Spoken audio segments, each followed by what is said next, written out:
Hello everyone, welcome back to our channel. Today in this video I'll show you how to fix Instagram message unsend option not showing problem.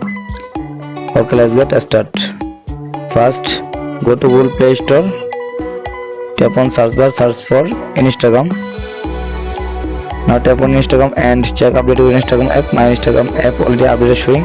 Tap on update option and waiting a few minutes. Now complete your Instagram update and now long tap your Instagram app, tap on I button, scroll down, then tap on force stops. Okay,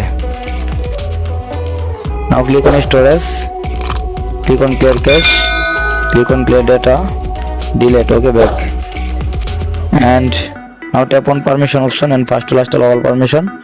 First calendar, allow back, and another camera, contacts, location, microphone, nearby devices, notifications, phone, last photos and videos, allow. Okay, back to home screen, and now restart your phone and reopen it on your phone. Okay, back to home screen, and now open your Instagram app and tap on message option. Now long tap your message and see Instagram message unsent option already showing. Please subscribe my YouTube channel. Thank you.